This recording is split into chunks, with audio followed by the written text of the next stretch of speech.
for everybody who's clicking back in, who's having some technical difficulties with the microphones, but it's all good. We live. We in beautiful Boca Raton, Florida, here live from Flagler Credit Union Stadium here at Howard Schellenberger Field. It is great to be appreciated. I want to shout out all of my brothers at CFB Nation. Shout out to our creative director, Mike. Shout out to our communication strategist, my dog, Moon Vibes. Shout out to Jalen Wilson. Shout out to Nino Brown. Shout out to Jared Gray. Shout out to my dog, SC. And shout out to Dennis Noel. We are happy to be here. We are CFB Nation. We are here, and we have arrived. G5 governor in full effect, and we are ready to go. Let's get into today's docket. We'll talk a little bit about Oklahoma football and Brent Venables. Interesting watching Overreaction Monday. I know some people probably looked at it and was like, yo, what's going on here? I laugh because I know we're close to the season. We are passionate about college football. We're not going to always see eye to eye, so it's beautiful to see that. We're also talking about Lincoln Riley and his take on Jayden Maiava heading into this year versus being there last year. Kind of him and Miller Moss battling for it. We kind of knew it was Miller Moss's job. Also in today's docket, we're going to talk about Coach Marcus Freeman saying that, hey, don't be surprised if you see Jeremiah Love and Jadarian Price on the field at the same time. I'm not sure if I would have released that information. Maybe just want to tell teams to kind of get them scared. We all know they got that big game, Catholics versus convicts, coming up, so we probably wanted to give them a different look. Coach Dan Landers said his coaching goal remains the same. Listen, what is he, 35-6 overall, something like that?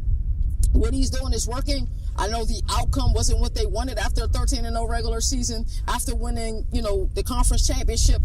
They just ran into Ohio State at the wrong time, to be honest with you. We also going to talk a little bit about Deion Sanders. I did a live episode, an emergency episode the other day, and that was pretty cool. Also, for Governor React segment, we're going to react to FAU Fall Camps Day 1 and 2. I'm going to give you some of my observations. The one thing I can tell you right now, Zach Kittley runs an extremely tight ship. He doesn't really allow a lot of media there for a long period of time. They're very careful.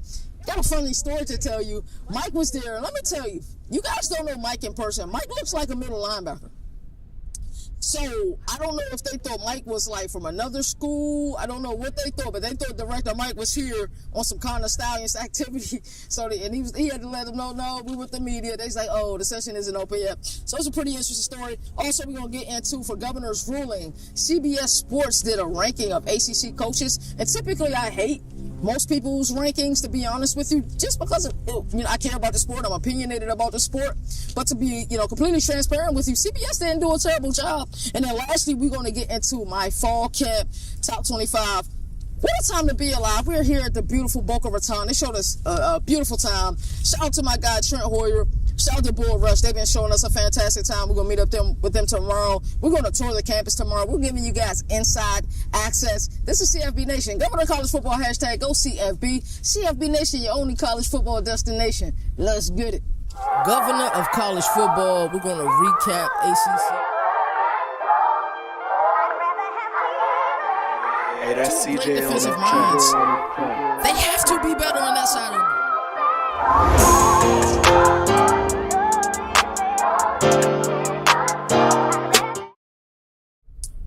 Alrighty, Brent Venables trusts a 29-year-old Ben Arbuckle to run his system. I gotta say, what we seen John Mateer and Ben Arbuckle doing in Pullman last year at Washington State was truly impressive. I know there's a lot of narrative out there. Who did they play? You play who's on your schedule. That's what I like to say. And do I believe that they can have the same success at this SEC level? I truly do. I make no mistake about it. I think Oklahoma is to be watched this year. You look at, last year, the Sooners really wasted a good defensive effort from their team. We know Brent Venables can coach the defensive side of the ball, so what are you going to do? You're going to get you a hot shot offense coordinator, go get you a guy like John Mateer with dual threat ability, and we're going to have instant success. So I like what Oklahoma is doing. I think you can look at Zach Kittley. We're here at FAU. We're going to talk about Zach Kittley a lot. I think you can look at Zach Kittley and say the same damn thing. We saw what he was able to do at Western Kentucky, and a lot of people say, hey, this style of offense won't translate when you play with the big boys. When he went at Texas Tech, and Texas Tech problem last year wasn't their offense, it was their defense. He was still able to put up a lot of points, and I think the credit that he doesn't get enough is, one, how damn good of a special teams coach he is. Two, as a play caller, I think he's one of the best play callers, probably in my top 5 for play callers, and you saw that Texas Tech was able to run the ball last year, so it definitely wasn't their offense. So I wanted to give you guys like a comparable to how I feel about Oklahoma, but I think me and Nino did an episode, one of my favorite episodes. This is when we had the flagship show, CFB Nation, was when we did the episode, No Country for Old Men. College football is getting younger. This upcoming coaching carousel, do we know how amazing this upcoming coaching carousel is about to be? You look at a guy like Ben Arbuckle. If he goes and do what we think he could do there, who's to say he won't get a job? Zach Kittley is 33 years old and is a head coach. You got a guy like Kane Womack at Bama. You got a guy like Glenn Schumann. You have a lot of younger guys. Joe Sloan is another guy. Will Stein is another guy. You have a lot of younger guys. The sport is slowly getting younger. And if you are a program and you're looking for a guy to come run your program, you want to go get a guy that's younger to be able to run your program. I think that is really impressive. USC, Lincoln Riley says, Jayden Maiava feels like it's his team. Last year, we know that they had a quarterback battle. We knew they were leaning Miller Moss. You couldn't see that ball performance against Louisville and I say, hey, it's Miller Moss time. It's no way you can look at that performance and I say it. Things didn't quite work out, and I thought two things happened last year. One is USC had 5 one-score losses last year. The Penn State game was a game where I said, hey, this program can play in this conference because coming over from the Pac-12, moving over to the Big Ten, it's a different type of game. It's a slower pace game. You got to be able to win ugly victories. And out Pac-12, you can do a sexy West Coast style ball. You can play finesse, but I felt like bringing that to the Big Ten, you have to win ugly games. And we saw last year that we were able to win some ugly games. There were some ugly games they weren't able to win. The game against Maryland, the homecoming game, is the game that they really had under wraps, and Maryland found a way to win that game. So Jayden Maiava feeling like it's his team this year. I'm looking forward to him. And Miller Moss is going to light it up at Louisville. There's not too many coaches across America that I like better than Jeff Brown. I'm going to tell y'all that right now. So it'd be interesting to see what Miller Moss does in that system. Marcus Freeman teaches a 2-back system in South Bend with Jeremiah Love and Jadarian Price. This isn't a bad idea. This isn't a bad idea at all. I'll be interested to see how they utilize them. Are both of them willing blockers? Like it kind of reminds me of the Oakland Raiders. They might have been the LA Raiders back then when they had Bo Jackson and Marcus Allen. Al Davis had beef with Marcus Allen, so they would use Marcus Allen as a fullback. I would say they would probably use Jadarian Price over Jeremiah Love as a lead blocker, but I can see like a split offset type of set with both of them in the backfield. That would be extremely dangerous because I think they both can get busy in the passing game as well. So I'm not sure if that's something I would have let out the bag, to be honest with you, but I think Marcus Freeman is just excited and say, hey, this is something that we're showing. I think that'd be pretty interesting to see. Dan Lannon says coaching goals remain the same. Oregon head coach Dan Lannon is keeping his philosophy simple, entering the 2020-2025 season. Stop the run, run the ball, repeat what works. And I think you just see him adopting that Big Ten philosophy. But to be honest with you, when I look at Dan Lannon and I look at his teams, I say, hey, Oregon is that like SEC team out west. Even though of course they play in the Big Ten, but they're the SEC. That's the way he wanted his team built. I think, when we see Oregon in the past, they was going to put up points, it's going to be high-scoring affairs. He wants to be able to play defense. And I think, being able to run the ball is going to be pivotal for them this year, especially with Dante Moore, a quarterback. Going to have to get him comfortable, but I think he's going to deliver. I saw shout out to SC Romero. He put out an amazing post. He said Bo Nix was doubted, which he was, because that second year at Auburn, a lot of people just wrote Bo Nix off. We look at Dylan Gabriel, a guy who I was a huge fan of. He was certainly doubted last season. There were some people calling for Dante Moore to start last year. And then Dante Moore's going to be doubted as well. I'm not sure where I'm at with Oregon this year. I think I'm still calibrating. But I think as we are in the fall camp season, we'll get a chance to see. But I know one thing, I'm not betting against Dan Lannon. I say that for sure. LSU and Brian Kelly, they're kind of talking about the importance of the season opener. He hasn't won a season opener since he's been at LSU. I see people that I respect in this industry. I know Nino is super high on LSU. I'm super high on Garrett Nussmeier. I want to be higher on LSU, but like I said, I think Garrett Nussmeier will win the Heisman. And in order for him to win the Heisman, they're going to have to win some ball games, right? The two kind of go hand in hand when you look at individual performance and team performance. So they will have to go hand in hand. I see J.D. Pickell from On 3 had LSU winning it all. I would like that. I look at their roster and I say they have the roster to do it. But at the end of the day, can they do it? Do they have the right coaches, to be able to do something like that? I want to say yes. Brian Kelly has done a stellar job getting talent in the building. We saw what they were able to do from an offensive perspective in 2022 and 2023 with Mike Denbrock at offensive coordinator. They have the offense now. I love who they have at coordinator. It's just a wait and see for me. But the importance of winning week one, they have to win week one. But based on what I seen with USC last year, LSU was the better team, but USC won the game.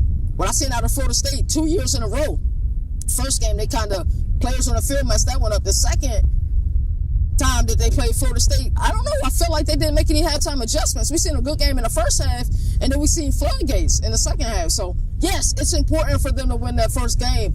But then a couple schools of thought, 2 schools of thought really come to mind. Yes, it's important for them to win the first game. I think it's important for them to put the emphasis on that. But it's one game. And we have a 12-team college football playoff. And I always talk about no moral victories, right? What happens if they put too much emphasis on that game and they come in and lose in heartbreaking fashion? You know, what happens after that? So that's kind of where I'm at with that mindset. Yes, that game is super important. We haven't seen Brian Kelly win an opening game in his tenure at LSU. I know a lot of people have high hopes for LSU. Hell, I have high hopes for LSU as well. I'm not certain that I trust them as much as I trust other programs, to be honest with you. At this moment, Deion Sanders returned to practice after bladder cancer surgery. I'm happy for Coach Prime. I'm happy that he is back on the sidelines. We all just kept hearing the health scare, so we didn't know the severity of what he was dealing with, to be honest with you. I'm happy he's coaching. To some of you who was hoping he was done with coaching, you're weird. You're 100% weird, and I'm 100% confident in calling you weird. To prey on somebody who's dealing with an illness and say, I hope, yeah, you can toss me. I appreciate you, brother. To prey on somebody's downfall, and, you know, that's weird activity to me. I get trolling. But, you know, when people are dealing with life and death situation, like, come on, man. You got to be gentlemen about it. Take the trolling element out of it. For real. But let's get into our next segment. Governor Reacts. We're going to react to FAU Fall Camp. Day 1 and 2 in camp. And I got 5 overarching thoughts. The practice period today was longer than what we got to see yesterday. I'm telling you, Zach Kittley is running a tight ship. He's running a really tight ship, and I like it. And you can just see you have the pursuit of perfection that they're having down here in Boca Raton. You have to have a certain amount of respect for that. Because I can tell you, a quarterback could do 99.9% things right. Zach Kittley is going to pick up on that 0.001% that he didn't do correctly, and he's going to coach him up on that. And it was interesting when he was in a press conference yesterday, he was just talking about, like, I think he said it, 3 or 4 times, how he just can't wait to watch practice. Because while he thought it was a good practice, he just can't wait to see the things that they miss on and coach everybody up on what they miss on. One thing I say about elite coaches, you see your coach's DNA on your players, and the fact that Zach Kittley has only been here since January, you think about the recruiting trail that you have to go on when you get to a new school. Hey, we all want to build our rosters the way that Dabo is building his roster. Dabo has shown us that building and developing players, having those transformational relationships over the transactional relationships, is the way to go in this sport. Now, I do think the portal is pivotal, but I don't think it's as pivotal as my initial thought because of what Dabo has been able to do. When you look at the return on production, you look at the amount of players, you guys are going to see, I got Clemson rated extremely high in my top 25. That's the way you want to do it. But I think when you are a newer coach, you're heading into somewhere. FAU did not perform well last year, so you got to get active where you can get active. And I think that starts with Caden Veltkamp. I think that starts with Eason Messer, getting both of them from Western Kentucky. Both people are familiar with your system. Whatever new wrinkles you added while in Lubbock, you can go over that real quickly. But even Kittley said it himself. While I was gone on a recruiting trail, Caden Veltkamp was holding different meetings and stuff with quarterbacks and wide receivers, and they were working on things. So he's like, that's that coach on the field that I already have. So I have high hopes for FAU this year. Let's get into my top 5 things that I think about. He runs a tight ship. This pace is like anything that I haven't seen. I've been to quite a lot of fall camps. We get invited to a lot of fall camps. We're actually on a fall camp tour now. So at the end of this fall camp tour, I give you the real, but this is the fastest pace. And I've been to some big schools practices. I've been to some big school fall camps. The pace that Kittley run at is impressive. The execution is impressive. And I'm telling you, FAU is building something special down here. And my bold take for the season was them winning the American. And that's a really, really bold take. I don't think you guys realize how bold of a take that is when you got teams like Tulane, when you got teams like Navy, Memphis, and Coach Silverfield. Him and Moon had one of my favorite discussions that I've seen, interviews out of everything we do here at CFB Nation. So you gotta look at this conference and see the depth that's in this conference. I think this is the best Group of 5 conference. I don't even think that's a discussion. So they got a stretch here that's really tough. I think they end up playing like Memphis. They play another game. They end up playing like Tulane and Navy. Then they play South Florida. That's the stretch I'm worried about. 6-2 may get you to the conference championship game. 7-1 is better. But I think we'll all get a true calibration when they play Maryland. And that game may be Malik Washington starting at quarterback. So I know we'll be at that game. I think Moon has already got that in place. We're cool with Maryland. We're cool with FAU. We'll be at that game. We'll probably end up being, Moon going to have us at like 3 or 4 games that week. I already know. I'm ready for it. I know D-Now has invited me out to a game as well. So we're going to see how it works. But shout out, I can't even shout out the airline because they ain't sponsoring us. Y'all want to sponsor this 2025 CFB Nation tour? Reach out to me, reach out to Moon, whoever you can reach out to somebody and you guys, hey man, we want to sponsor your 2025 tour. Because I'm telling you, CFB Nation, you see where we at now? Beautiful Boca Raton. I'm telling you. So Zach Kittley runs a tight ship. That was the first thing that came to mind. Xavier Terrell is the real deal. Second thing that came to mind. I hope Coach Kittley don't get too upset with me. I know he follows me on Twitter. Shout out to him. He reposted a post that I put up there yesterday. So I hope he ain't like, Governor, you letting too much out the back. I'm just excited for FAU football, Coach. Don't get mad at me, coaches. Everything cool, Coach. You already know the vibes. But Xavier Terrell is real deal. Xavier Terrell was probably the first player in a long time where I was going over my notes. I looked at his stat line. I had to go verify. I had to go check out another source. I'm like, this is a typo. It's no way. I don't care if he only had 14 carries. Kid averaged 18.6 yards per carry last year. Had a game versus Tulsa. 93-yard touchdown run followed up with a 55-yard touchdown run. The kid is truly impressive. He's real deal. I hope he doesn't mind me saying this. Always prefer shorter running backs, especially when you got bigger offensive linemen. Sometimes they're hard to see behind that line. And with him and Kittley's system, I think he'll definitely get majority of the totes. Groundbreaking. I think what's most impressive about him, I talk about that coach's DNA and seeing that coach's DNA in his players. I can see some of Zach Kittley in his interview. Very business-minded. I don't even think he celebrated on any of his touchdown runs versus Tulsa. That's just who he is. He's a Barry Sanders type of guy. My touchdown celebration, here you go, referee. I'm going to go to the sideline. I feel like that's what his celebration is. So that's impressive. I really like Xavier Terrell. Caden Veltkamp is him. He's a legit 6'6". He's a legit 240. Diet is something, and nutrition is something that Coach Kittley talked about, how important his nutrition was and how much he valued his nutrition. Him working on his motion and his mobility, being a taller quarterback, and it's something that he's always working on. What these coaches can do now is pretty impressive. I know we heard Johnny Manziel people talking about like they gave, I don't know if it was the Cleveland Browns or Texas A&M, gave him a film thing to study. He never studied it because they could see how much time you logged. And I think Zach Kittley was getting on, checking his computer, seeing who was looking at film. And he was saying that Caden Veltkamp was looking at old film of Justin Herbert when he was at Oregon because they got the same skill set, same size, and how he moves. And that was just so impressive to me. And this is at what did he say, 5 in the morning? He looked and checked that log, and that kid was up there looking at film. He is very impressive.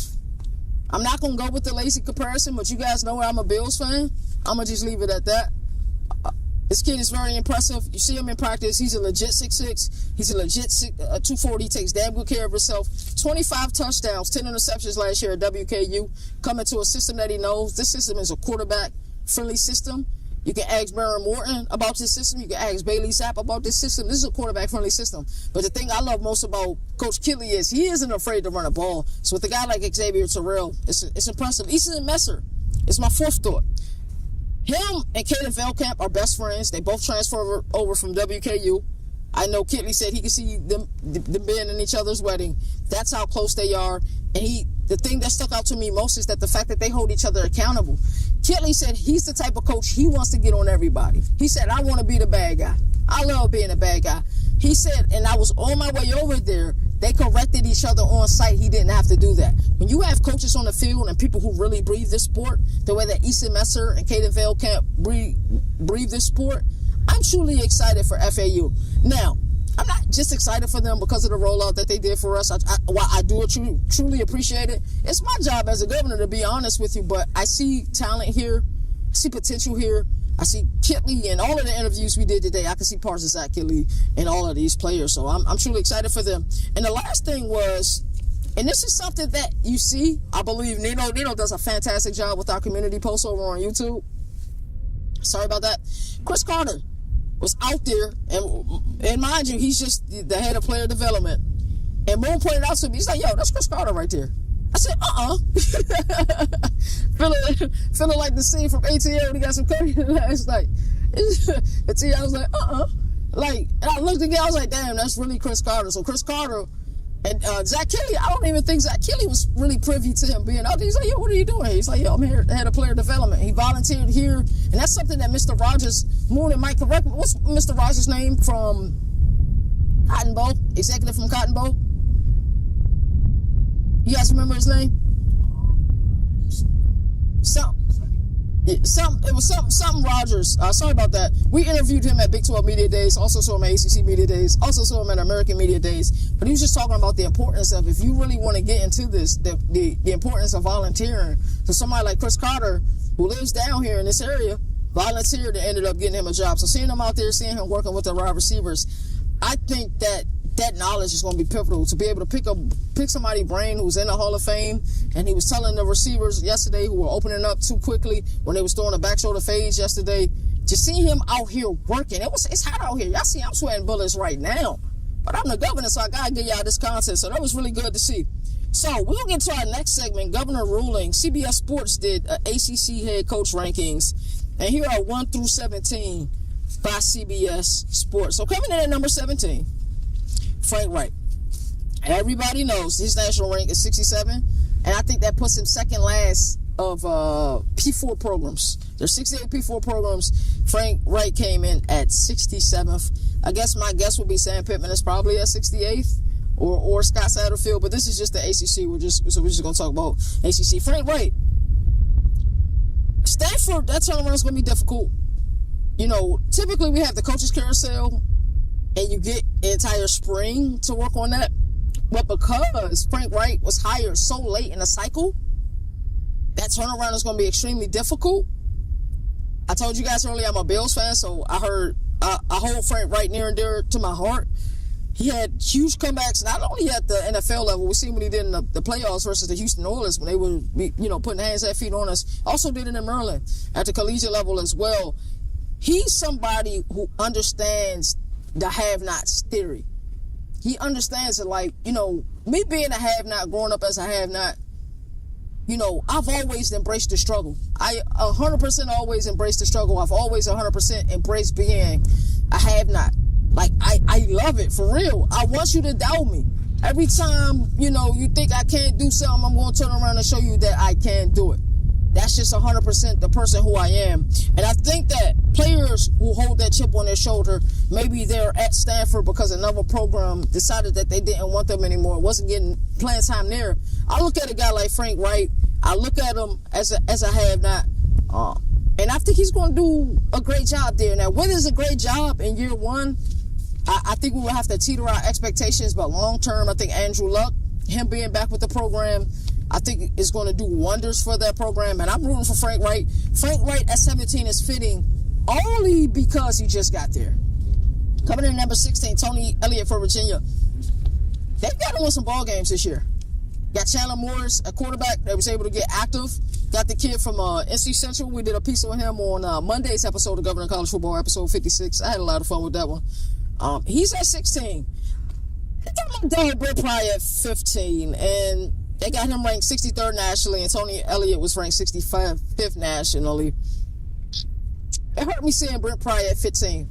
Virginia Tech really let down a lot of us. As it pertained to expectations coming into the season, I thought they could have competed in the ACC last year. I thought it was a huge opportunity, looking at the players that he had around him, and somebody like a Jeremy Lane, and somebody, like a Kyron Drones. They had a really good team last year, and they underwhelmed.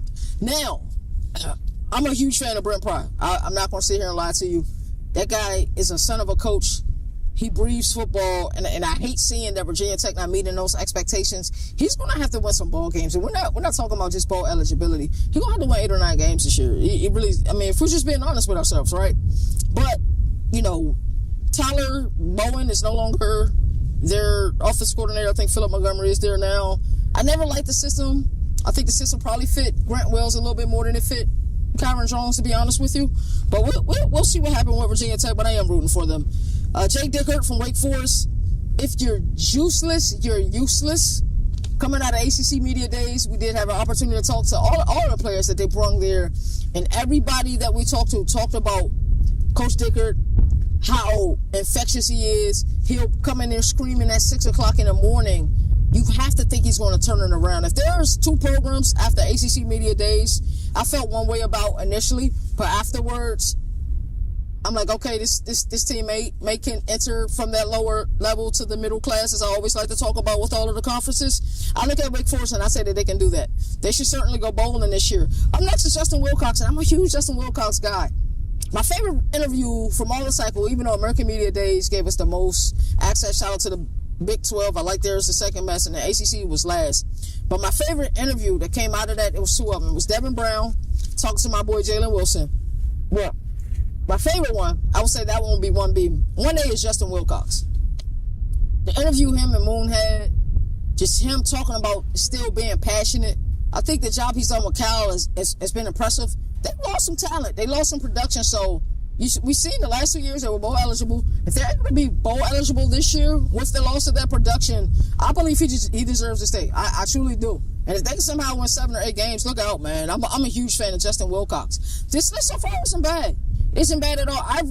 There's one place that I would probably have somebody lower, but I can see why CBS had him high because what he's done historically there. But I think they're trending in the wrong direction. We'll talk about them a little bit later. Bill Belichick coming in at 12 in North Carolina. I think this is fitting. He shouldn't be ranked high. And a lot of y'all go like, well, he's the GOAT. He's got X amount of rings. He's done this, he's done that. He's done that at the NFL level. This is college football, baby. It's just a little bit different. That's all. It's a little bit different. So there is a learning curve. I say the same thing for Matt Patricia, who's coaching at Ohio State and is their defensive coordinator. There's a learning curve. I know a lot of y'all don't want to say that. Well, he's Coach Belichick. He coached in the NFL, bro. You're dealing with athletes. You're dealing with collegiate athletes. Guys who got to go to class, right? A lot of times professional athletes, of course you get your ABs, but a lot of time they get in line because that's their job. These students, I'm telling you, go see what George is dealing with right now and the players that are getting in trouble there. It's a different level coaching at collegiate football. And I'm not saying that I don't think Bill Belichick's going to have success. He's done the work. We've seen him do the work this past offseason. We see the transfers he's been able to bring in. I'm just saying I think it's fitting for him to be at 12. Some of you might not agree with that because of what he's done at the NFL level. And this is what I challenge you. And I'll say to you, do you watch college football more than you watch the NFL, or do you watch the NFL more than you watch college football? Because I can ask Mike, and Mike going to tell you 100%, I watch college football more. Nino's going to tell you the same thing. Moon probably seen more games in person than you seen on television last year. This is at the collegiate level. So we are college football fans first. So we're telling you that there's a learning curve. There is a learning curve. And I think it was Josh Payton who said this a few days ago. This thing can't go left. I don't think people are realizing that. And with the SEC kind of poaching and wanting to get North Carolina because of its locale and because what they can bring to, from a basketball perspective, it's interesting. Bill O'Brien, I don't think Bill O'Brien got enough credit for what he did at Boston College. I think sometimes we quantify and we look at mediocrity and we say, hey, well, I mean, they were decent. I think we're too quick to say that sometimes. I don't think he got enough credit for the job he done at Penn State. I know at Houston things went left when he got some of the GM position and some of the trades that he made just didn't make sense. But I think he did a great job at Boston College last year. I know him and Castellanos didn't always see eye to eye, but Castellanos didn't turn the ball over last year. That's all I got to say about that. So that it was impressive to see. I know talking to Nino's around the program. Nino goes to every game. He said, you seen an immediate difference. That's not a shot at Jeff Hafley because we're huge Jeff Hafley fans here. Jeff Hafley took the time to meet with us in 2023, our first ACC Media Days. They made sure that they met with us. So I'm grateful, very grateful to Jeff Hafley. But Nino was just making a true comparison. He was just comparing and contrasting. He was like, things are a little bit different here. You walk in a building, there's a difference. Coming in at number 10, Fran Brown. Hey, yo. We at CFB Nation love Fran Brown. I don't like seeing Fran Brown at 10.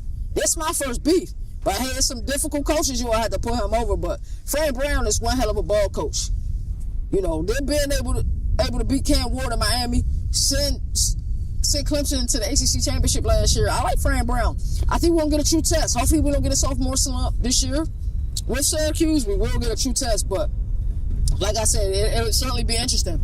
Coming in at number 9, Manny Diaz. Put some respect on Manny Diaz's name. Put some respect on his name. We doing okay? Put some respect on Manny Diaz's name. What he did last year, what they go, 9-4 last year, was it? That's impressive. Out of that Duke team, they got Jayden Maiava via the transfer portal. Duke is one of those teams, when I look at teams, I'm ready to make a bold prediction. I look at them, I say, yo, this team could be scary. But their non-con schedule is the reason I'm afraid. If they beat Illinois, look out. And Illinois is a team that I have in my college football playoff. As of now, I will release my official playoff second to last week of fall camp.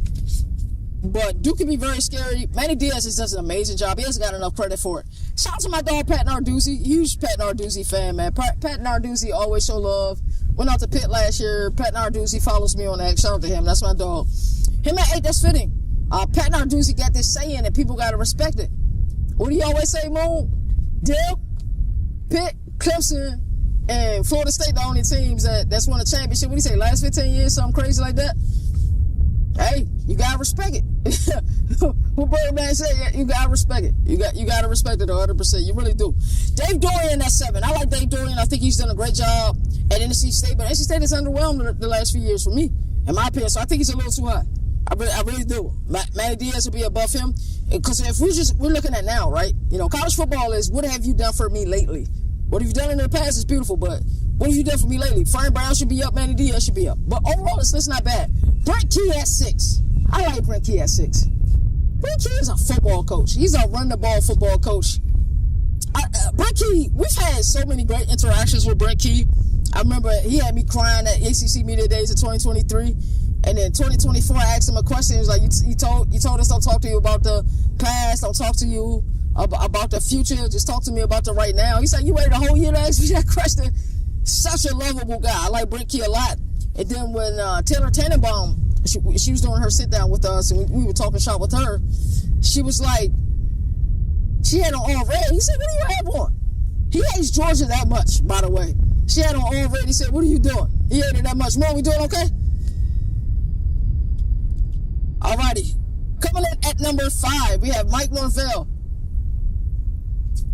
I think it's kind of hard to rank Mike Norvell based on what we saw last year. And we're talking about what have you done for me lately. But, you know, what they did in 2023, you have to respect. I don't know how I feel about that. I think as of now, I think Brent Key has done more with less. I would have him ranked over him. And I'd be almost tempted to put Manny Diaz there. But we'll have to see what Manny Diaz does this time around in his sophomore year in Durham. Coming in at number 4, we got Rhett Lashley for SMU. I know Moon's been feeling it. I've been feeling it. I was wrong about SMU last year. Make no mistake about it. I judged Rhett Lashley for the Preston Stone, Kevin Jennings situation. I thought Kevin Jennings was a good quarterback, but I thought Preston Stone was elite. And I'm interested to see what Preston Stone is in Northwestern. Not enough people are talking about it, but I believe he may light it up there in Northwestern. But Rhett Lashley, will they have a sophomore slump? I saw another ranking, and I almost reacted to that today, but I emotionally wasn't ready for it because I think Louisville's disrespect is unreal, which is crazy. Coming in at number 3, we got Mario Cristobal at Miami. He's recruited well, had an opportunity to win the ACC last year. That didn't happen. So that's when I started asking questions. You weren't even in the championship game last year. And wow, he's done a great job since he's been here. He's been able to recruit, kind of been able to restore the roar at the U, but we need results, brother. We need results. Last year was an outstanding opportunity. You guys went to the ACC championship. There's no way the College Football Playoff Committee would have not had you there, right? And if you win, you're definitely in. You already knew that. So if not then, with a dynamic leader like Cam Ward, a dynamic running back like Damian Martinez, a guy like Xavier Restrepo, who we don't want to put respect on because he ran a slow 40. Like, get out of here. He's a football player. Y'all listen, NFL draft people, bro, I don't rock with y'all. I gotta be real. It ain't nothing against y'all personally. It's just like, I don't know. Y'all will put, these kids have an entire tape. Y'all will put on what they do on the field with nobody's checking them or nothing. Y'all put that over what we saw, over the tape we saw. I can't stand that. That's stupid. I know I went on a tangent, but I don't care. That's real stupid. Mario Cristobal at 3. Jeff Baum at 2. Jeff Baum is getting the respect he deserves. And I don't care if I blew out your speakers. I don't care. I really don't. But it's fantastic that they got my boy Jeff Brown at 2. We seen him take Jack Plummer, have success, ACC championship. We seen him take Tyler Shuck have success. Who was the third quarterback taken in the NFL draft again for your NFL draft people? It was Tyler Shuck. See them have success with him, but I think Miller Moss, I like the talent at the collegiate level. I know some of y'all, I don't care what you guys got to say. I like Miller Moss's talent at the collegiate level more than I like those previous two guys that I mentioned at the collegiate level. So, shout out to him. And then at number 1, we got Dabo Sweeney at Clemson, and ain't no arguing that. Dabo is doing it his way, and if Dabo and Clemson win a championship this year, I want Dabo to go on one hell of a media run, because y'all was coming for that man juggler back in 2023. We're going to go ahead and take a commercial break. Shout out to Bull Rush. This is Governor College Football. I'm the goddamn governor. I am live and I'm in charge. We're going to go to a commercial break. We'll be right back. Welcome to Bull Rush, the ultimate arena where competition meets strategy. Bull Rush is your gateway to high-energy challenges where skill earns rewards and champions rise. Challenge your friends in fantasy sports, picking competitions where every decision counts. Prove you really know the game by climbing the leaderboard, outsmarting your rivals, and locking in bragging rights. It's a battle of instincts, strategy, and sports knowledge. Ready to make your picks? Visit bullrush.com today. Are you in?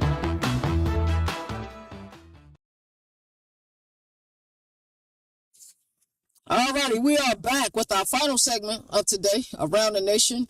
We're going to get into my pre-fall camp top 25. This is the beautiful time of year for college football fans. Do y'all know what tomorrow is, everybody? Hey, Moon, they're coming. Mike, they're coming.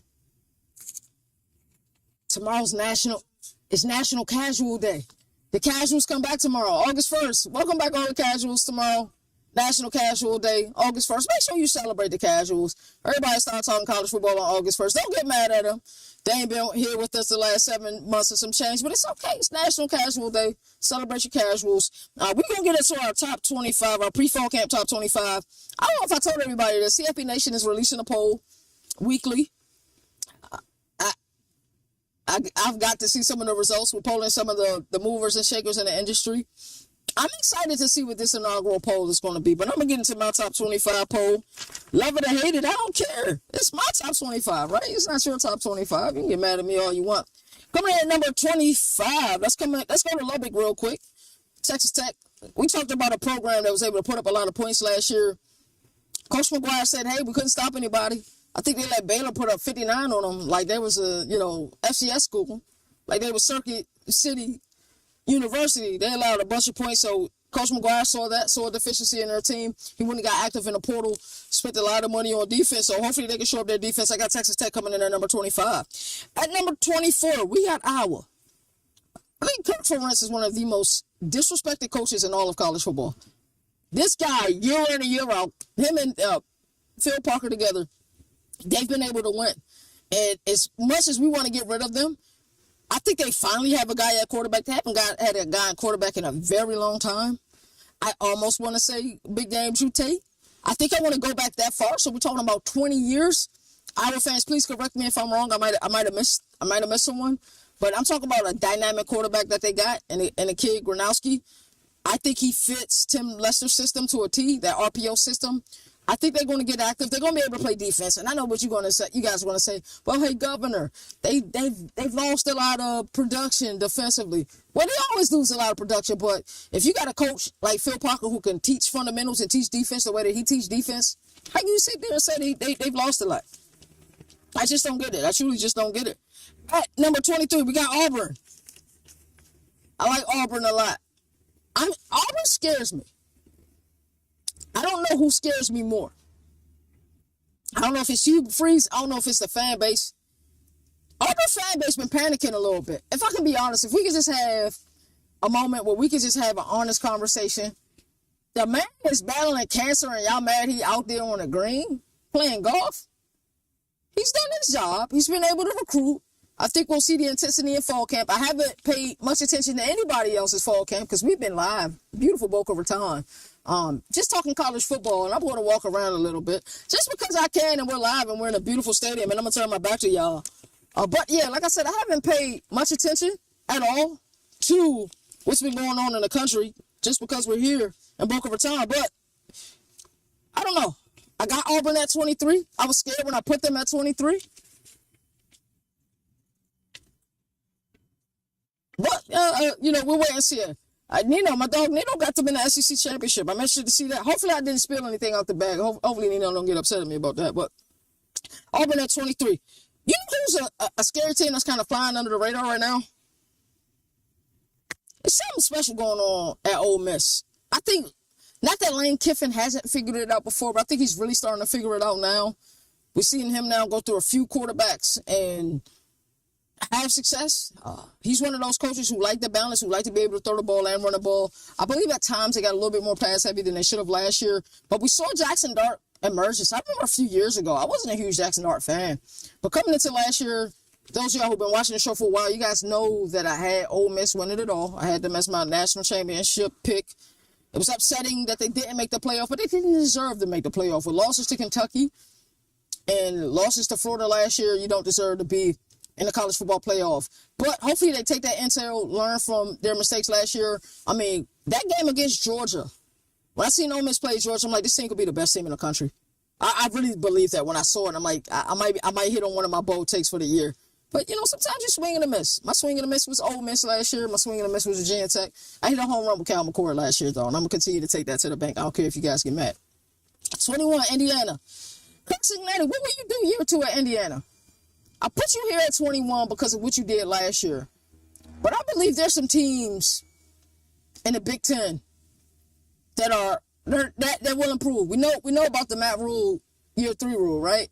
So you will have to say they improve. Though I don't have Nebraska in my top 25, we'll see improvement there. Illinois, who you guys will see in my top 25, I believe is much improved. We look at Penn State. Penn State can win the whole damn thing if the coaching holds up and they play with aggression. Ohio State, where are we at with them? I like the offense a lot. What type of hole does Jim Knowles leave with him heading to Happy Valley and then Matt Patricia is filling that slot? We still know that they got the players there. The talent is there. Ron Day has done a magnificent job during his time in Columbus. But it's just, quite a few good teams in the Big Ten. I'm kind of skeptical of where Indiana is this year. And I know some people say, hey, kind of had an easier schedule. I don't like when people mention the schedule thing. I just don't. Personal opinion of mine. But, it is what it is at the end of the day. Alrighty, now let's get to what I have at number 20. Number 20, I have Oklahoma. I've talked about Ben Arbuckle a lot. Sorry if you guys see my papers in the background. Let me fold them again. I've talked about John Mateer a lot. I think what that defense was able to do last year, if they're able to do that again this season, they'll be truly impressive, to be honest with you. So I got Oklahoma at 20, and I think I'm comfortable with them at 20. The team who probably slid the most since my post-spring camp rankings and my kind of pre-fall camp or start of fall camp rankings is Iowa State. I felt really good about them. Seen them at Big 12 Media Days.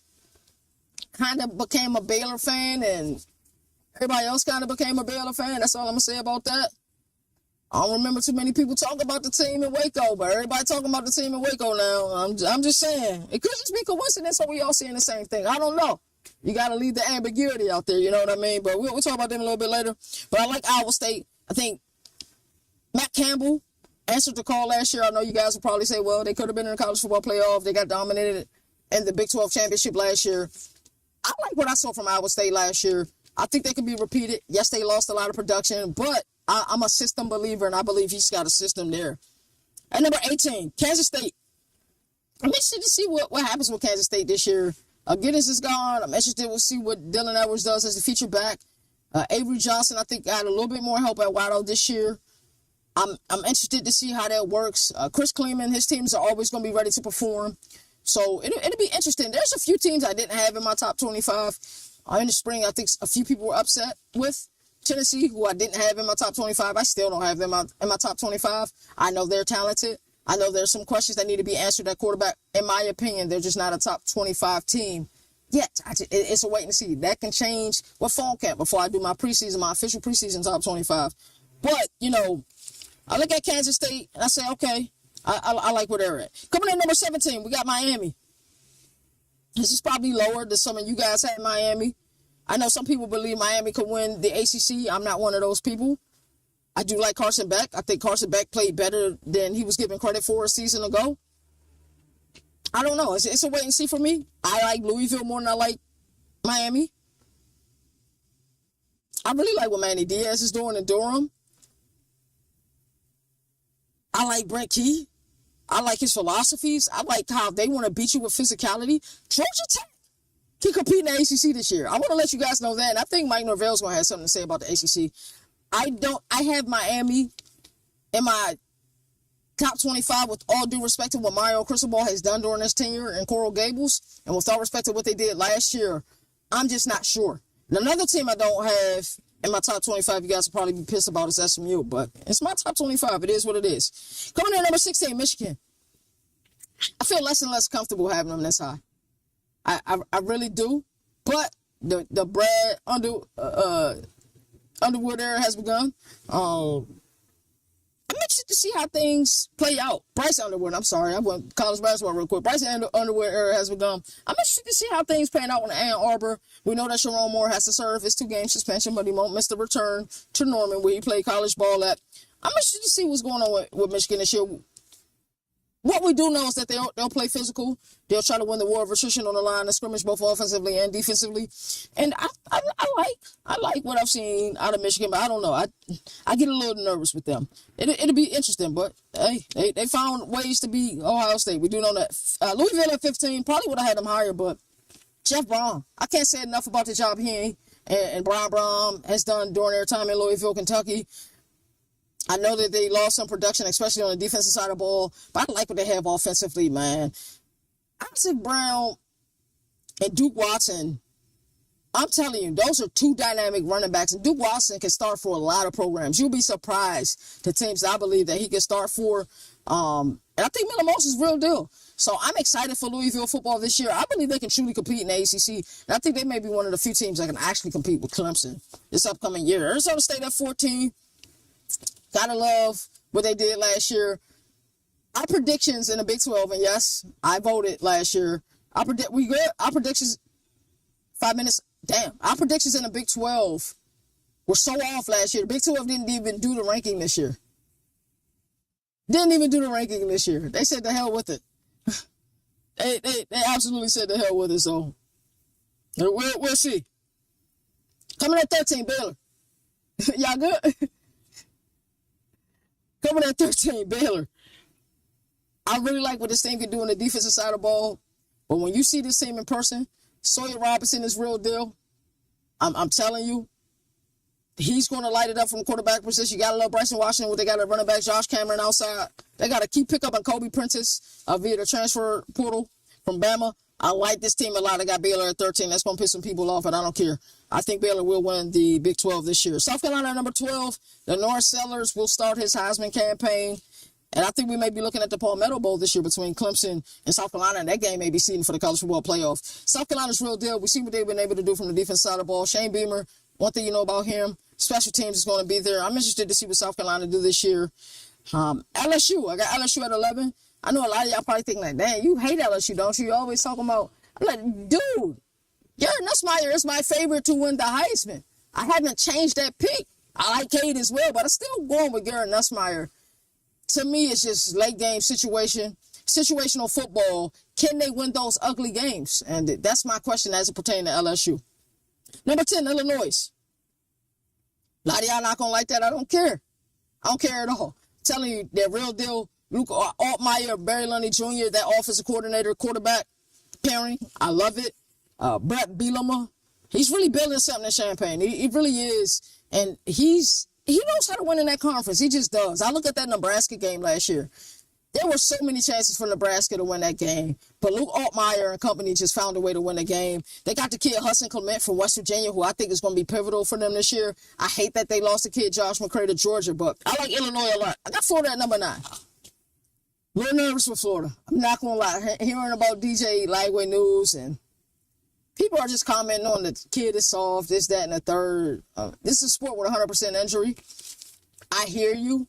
It's a little disheartening to hear that, he's injured because you want him to have a dynamic fall camp. But at the end of the day, this is a sport with 100% injury, man. Some of y'all on X get on my nerves, man. I'm just letting y'all know, like, shut up, please. Come on, number 8, Oregon. We talked about Dan Lannon and the success that Dan Lannon has had. Going 13-0, first year in the Big Ten shouldn't go unnoticed. We know that they lost in the playoff to Ohio State, but great first year. I like to see what they build on it. Is Dante Moore season. I'm interested to see what happened here. Coming in number 7, Georgia. Kirby Smart, man. Still the best coach in all of college football. And until somebody else proves otherwise, Georgia's always going to be high for me. Notre Dame at 6. I know a lot of people don't like Notre Dame. Got an upcoming quarterback competition. They're going to be able to run the ball. They're going to be able to play defense. As long as they got that, they going to rank high for me. My top 5. Let's see if I remember it, because I think I lost the paper. I think number 1 was Clemson. We'll go in order. I remember it this way. Clemson's definitely my number 1 team in the country. Highest return on production in the country. Clemson is just truly dynamic. And number 2, I had Penn State. Those 2 teams are interchangeable in my mind. James Franklin, you're on the clock, buddy. You got no excuse. You got the team there. The coordinators are there. And Andy, Nicky, Jim Knowles on the defensive side of the ball. You got a kid named Drew Aller who is just disrespecting one of the best quarterbacks in all the nation. James Franklin, you're on the clock, brother. Please answer the call. At number 3, I have Texas. I had them number 1 in my post-spring rankings. They're number 3. They just slid a couple spots. Just a few things I need to see during fall camp. I think at number 4, I had Ohio State. Got to respect them, reigning national champions, but I got to see how this quarterback competition play out. And then at number 5, I have Alabama. That is my top 25. I'll give it to you one more time. We got Texas Tech at 25, Iowa 24, Auburn 23, Ole Miss 22, Indiana 21, Oklahoma 20, Iowa State 19, Kansas State 18, Miami 17, Michigan 16, Louisville 15, Arizona 14, Baylor 13, South Carolina 12, LSU 11, Illinois 10, Florida 9, Oregon 8, Georgia 7, Notre Dame 6, Alabama 5, Ohio State 4, Texas 3, Penn State 2, Clemson 1. Been a great episode live here from this beautiful stadium, Delray Hyundai Deck. We're on the 2nd floor of the stadium. Howard Schellenberger Field, this is the house that he built when they first built their program 25 years ago at FAU.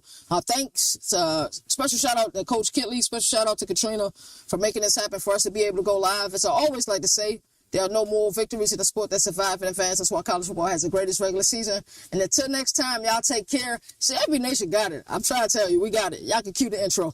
Governor of college football, we're going to recap ACC. Hey, that's CJ defensive minds. They have to be better on that side of the ball.